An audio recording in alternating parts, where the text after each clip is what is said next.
Did you know that you can order your wife online? There is a website called RussianWives.com, and she will be delivered to your doorstep. Of course, they ask for your credit card, your preferences, the color of the hair, the size, etc., etc. But if you can afford one, you don't need to go to bars anymore. You can get your wife or husband online. If you don't like Russian girls, there is also wisefromphilippines.com.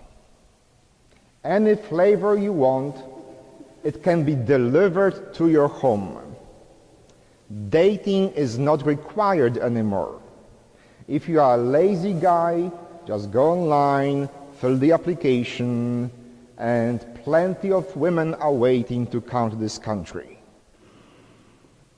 Now, if you are lazy otherwise, you don't need to go shopping neither, because Schnooks will deliver your groceries to your home as well. We all know that pizza can be delivered to your doorstep, and basically going to a mall has become a social event or sporting event, because anything you want can be ordered online or by calling someone. We don't need to leave our homes anymore to get anything we wish. Life has been made very easy for us.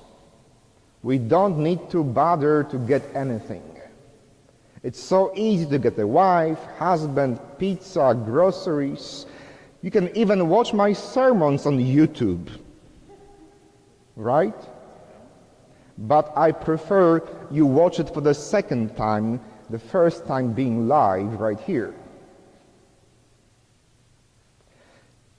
In Western Europe and in North America, we have been spoiled.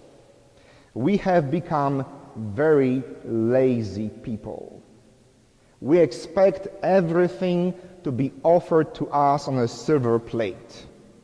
Making an effort to get anything annoys us and upsets us. Why do I have to wait 14 seconds for you to serve me?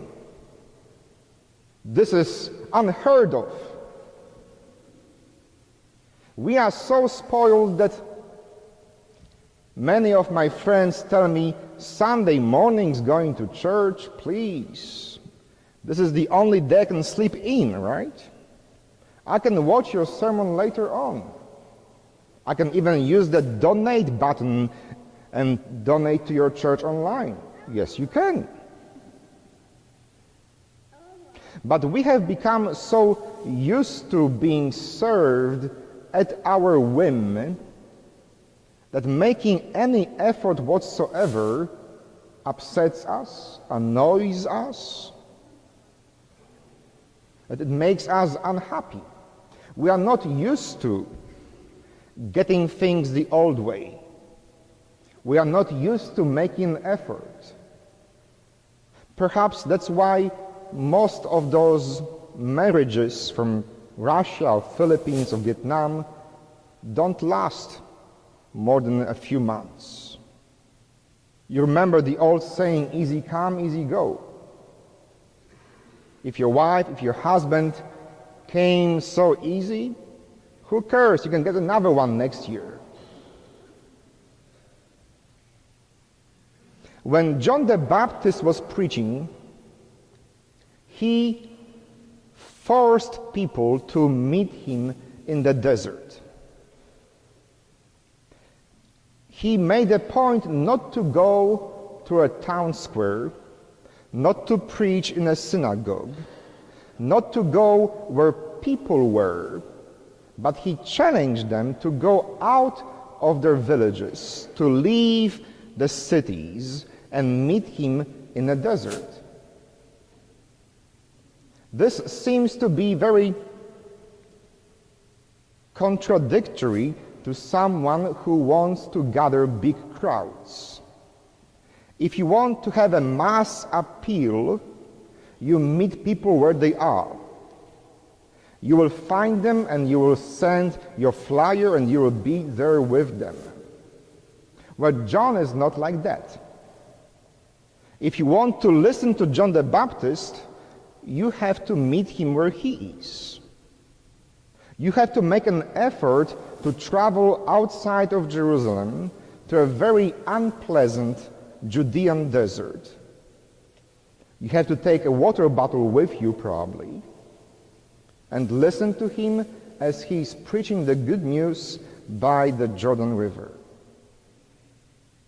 He did not go out to people. People went out to listen to John the Baptist. The same happened with Jesus. Very few times we see Jesus preaching in the temple or in a synagogue. Most of the time he was out in the fields, walking by the lake, and the crowds were going out to hear him.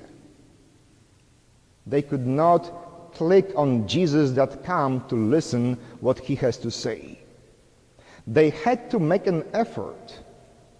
They had to make plans to go out, take a day off from work, and meet this strange and powerful preacher. It wasn't easy to see Jesus. It wasn't easy to see the John the Baptist. There are stories that people had to climb on the trees if they want to see Jesus passing by. And that brings me to my point today. When we are so used to being served, when we are so used to being made happy at our whim, it annoys us when we are forced to make an effort. We are not looking forward to going the extra mile. It would be so much easier if the church was right in your backyard, wouldn't it? If you could walk to church in your pajamas, if you didn't have to drive, if you didn't have to dress up for Sunday Mass, if it didn't challenge you to go out of your way. But as I said earlier, easy come, easy go. If you have a church in your backyard that's so easily available, after a while you will stop cherishing it. It's too easy. It's too convenient. It's like this Emos pizza on your block. It's right there. It's so easy, but how many times do you go there? Most of you live actually far away. I think I'm the only one who lives within a walking distance from this church. So I'm preaching to the choir today because you are making an effort to be here on Sunday morning. You do wake up earlier than usual. You do shower, shave, put on makeup. You drive 5, 10, 20, maybe more miles because you have decided that it's worth making an effort to be here. It's worth going out to a desert of North St. Louis to experience what is happening in this community. Now, I'm sure many of your neighbors look at you like crazy when you tell them your church is north of Dr. King Street. You know, Martin Luther King Street is our desert line in St. Louis. Once you go north of that street, people think you should have bulletproof vest. People think that you should lock your car very carefully, and God forbid, come here with your children. So, not unlike the audience of St. John the Baptist, you do go out into a desert. You do make an effort to come here, to listen, to participate, to be a church. I know many of you like Polish sausage. And if you are lazy, you can get Polish sausage at Walmart as well. It even says Polish kiełbasa on the label. But is it truly Polish? It's easy, it's fast, and it's cheap. But if you want a truly good Polish Krakow sausage, where do you go? Piekutowski, up there. So you do make an effort, you go an extra mile or extra 20 miles to get the real thing. When you want a real church, you go extra 20 miles as well.